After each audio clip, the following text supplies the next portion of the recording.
নবী ডাক দিয়া বলেন, ও সাহাবীদের তো আমি নবীজি প্রথম সিঁড়িতে পার গেছি। জিব্রাইল আসিয়া বলেন, ও নবী, আল্লাহ তাআলা জানিয়েছে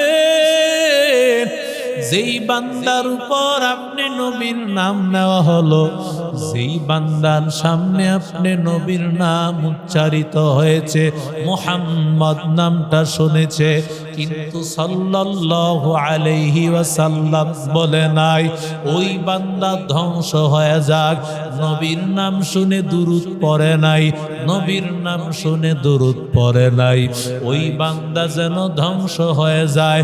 ও নবী, আপনি বলেন আমিন। নবী বলেন, আমি তখন বললাম আমিন। ওরে আল্লাহর বান্দা যুবক, দ্বিতীয় সিঁড়ির মধ্যে পা রাখার পর আল্লাহর নবী বলেন, জিব্রাইল আসিয়া বলেন, ও নবী, রমজান পাইল। রমজান পাওয়ার পর যেই বান্দা নিজের গুনাহকে মাফ করাইতে পারল না, ও নবী, ওই বান্দা ধ্বংস হয়ে যাক, আপনি বলেন আমিন। নবীজি তখন বলেছেন আল্লাহুম্মা আমিন। ও আল্লাহর বান্দারা, ও যুবক, আল্লাহর নবী যেই দোয়ার মধ্যে নবী বলেন আমিন, যেই নবী রহমতের নবী, জবান দিয়া কথা বললেই কবুল হয়ে যায়, যেই নবীর জবান থেকে কখনো বদদুয়ার বাণী আসে না, নবীজি সব সময় দোয়াই করতে থাকেন, রহমতের দোয়া, রহমতের দোয়া, ক্ষমার দোয়া নবী করে। ওই মায়ার নবী, রহমতের নবী, আল্লাহর নবী বলেন, রমজান পাইল। রমজান পাওয়ার পর নিজের গুনাহ মাফ করাইতে পারল না, ওই বান্দা ধ্বংস হয়ে যাক। ওরে আল্লাহর বান্দারা, ও যুবক, তৃতীয় নম্বরে নবীজি যখন পা রেখেছেন মিম্বরে, সিঁড়ির মধ্যে পা রাখার পর এবার নবীজি ডাক দিয়া বলেন, জিব্রাইল বললেন, ও নবী, মা বাবার দুইজনের একজন পেয়েছে অথবা দুইজন পেয়েছে, কিন্তু মা বাবারে সন্তুষ্ট করতে পারি না।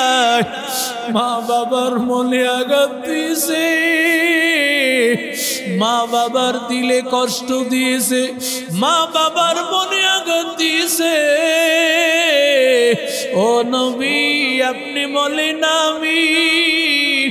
ওই সন্তান যেন ধ্বংস হয়ে যায়। ওরে আল্লাহর বান্দারা, রমজান বিদায়ের পথের বান্দা, কত বান্দা এমন আছে তাকাইয়া দেখবা নিজের জনম দুঃখিনী মা বাবার খবর নেয় না। মা বাবা এখনো দুনিয়াতে হাজির, ওই মা বাবা কলিজার টুকরা, ওই মা বাবার সামনে তার জান্নাত। নবী বলেন, হুমা জান্নাতুকা ওয়া নারুক, মা বাবাই তোর জন্য জান্নাত, মা বাবাই তোর জন্য জাহান্নাম। আশিক বেরাদর শহনশাহ দু আলম, आशिक हो बेरादर शहनशाह दो आलम, मिश्कों से ज़्यादा मुबारक उनका पसीना,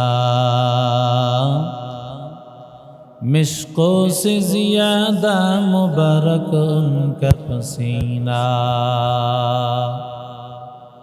उल्फत में बराबर के वफा हो के जफा हो, उल्फत में बराबर के वफा हो के जफा हो। हर चीज में लज्जत है अगर दिल में मजा हो, हर चीज में लज्जत है अगर दिल में मजा हो। সকলে পড়ি আলহামদুলিল্লাহ। मोहतरम मुअज़्ज़ज़ काबिल एहतराम उलमाए किराम, मुरब्बियान इज़ाम, যুবক ভাইরা, স্নেহের মাসুম বাচ্চারা, আল্লাহ তাআলার দরবারে অসংখ্য অগণিত শুকর যে আল্লাহ আমাদেরকে আজ পর্যন্ত হায়াতে রেখেছেন, সুস্থ রেখেছেন, দিল ও দিমাগ ভালো রেখেছেন। আল্লাহ তাআলা মহব্বত করে ভালোবেসে রমজানুল মুবারকের এবছরের শেষ জুমা, জুমাতুল বিদা, রমজানের শেষ জুমাতে আল্লাহ আমাদেরকে এখনো আল্লাহ হায়াত রেখেছেন, সুস্থ রেখেছেন, মসজিদে আসার তৌফিক আল্লাহ দিয়েছেন। এজন্য সেই রবের দরবারে, সেই মালিকের দরবারে শুকর আদায় করি আলহামদুলিল্লাহ।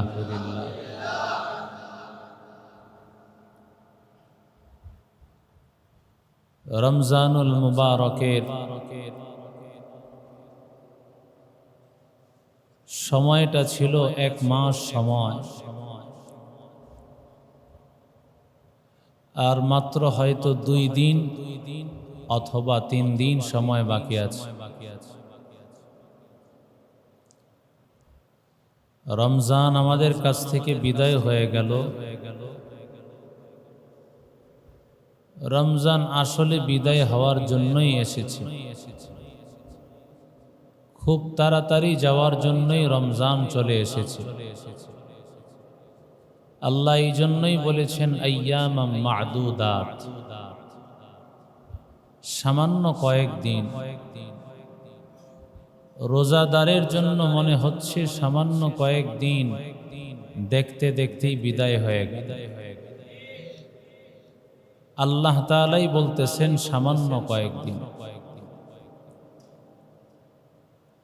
কিন্তু মুনাফিকের কাছে, রোজা যারা রাখে না তাদের কাছে অনেক বড় মনে হয়েছে।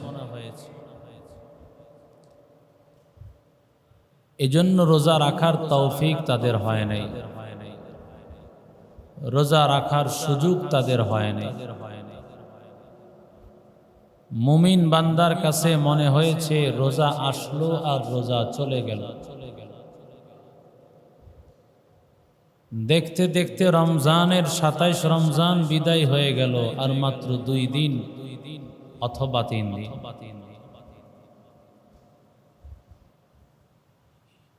এই সময়টুকু আমাদের মাঝে আসছে,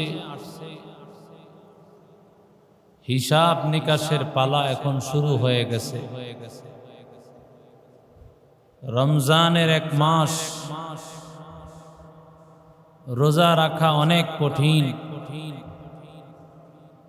মুমিনের জন্য সহজ। মুমিন বান্দা রোজা রেখেছে 1 মাস। এই 1 মাস রোজা রাখার মাধ্যমে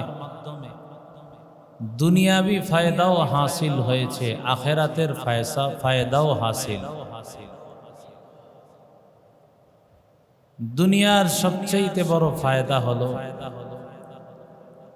রোজা রাখার মাধ্যমে আল্লাহ তাআলা অনেক রোগ ছিল যেটা রমজানের বাহিরে,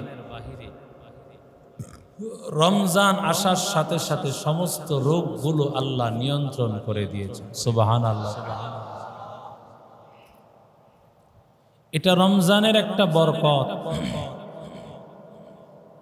রমজান আসার সাথে সাথেই সমস্ত রোগ নিয়ন্ত্রণ হয়ে গেছে, সমস্ত রোগ বিমারি চলে গেছে।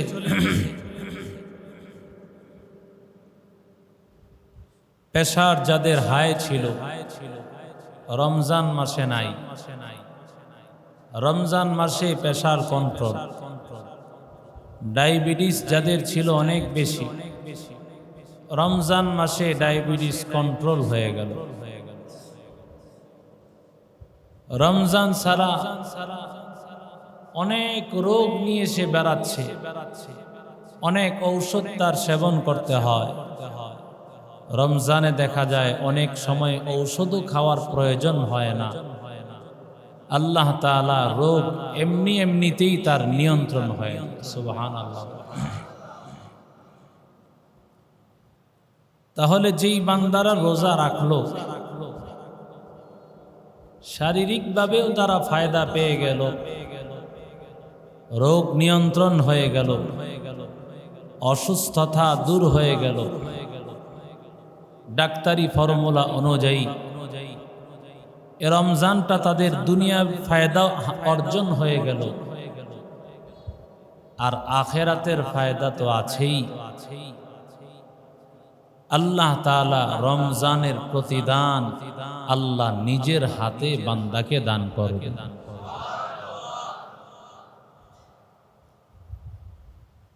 হাদিসে কুদসির মধ্যে আল্লাহ তাআলা বলেন, কুল্লু আমাল ইবনি আদম লাহু,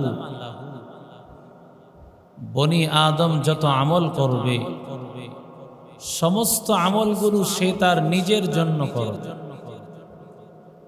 নামাজ পড়তেছে, এর প্রতিদান তার নিজের জন্য, ফেরেশতাদের মাধ্যমে আমি আল্লাহ দান করে থাকি। যাকাত দিবে, এর প্রতিদান আমি আল্লাহ ফেরেশতাদের মাধ্যমে তার হাতে আমি পৌঁছে দেই। কোরআন তেলাওয়াত করবে, এর প্রতিদান আমি আল্লাহ ফেরেশতাদের মাধ্যমে তার হাতে পৌঁছে দেই। হজ করবে, এর প্রতিদান আমি আল্লাহ ফেরেশতাদের মাধ্যমে তার হাতে পৌঁছে দেই। ইল্লা সাওমু লি ওয়া আনা আজজি বিহি, আল্লাহ বলেন একমাত্র রোজা এমন একটা আমল, যেই আমলটা বান্দা আমি আল্লাহর জন্যই করবে, আমি আল্লাহই তার প্রতিদান দিয়ে দিব।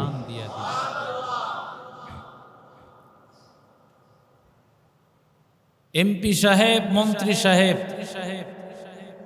প্রধানমন্ত্রী যদি কোনো এমপির মাধ্যমে কোনো পুরস্কার কারো হাতে দেন, মন্ত্রীদের হাতের মাধ্যমে দেন, অথবা সরকারি কোনো ব্যক্তিদের মাধ্যমে দেন, এটার যেমন একটা গুরুত্ব আছে, যদি প্রধানমন্ত্রী, সরকার প্রধান নিজের হাতে সেই প্রতিদান উপহারটা দেন, সেই উপহার আর প্রতিদানটা কতটুকু মূল্যবান হবে বলেন তো? আল্লাহ বলেন কোন ফেরেশতাদের হাতের মাধ্যমে আমি আল্লাহ তাআলা রোজার প্রতিদান দিব না, বরং রোজার প্রতিদান আমি আল্লাহ নিজের হাতে বান্দাকে দান করে দিই।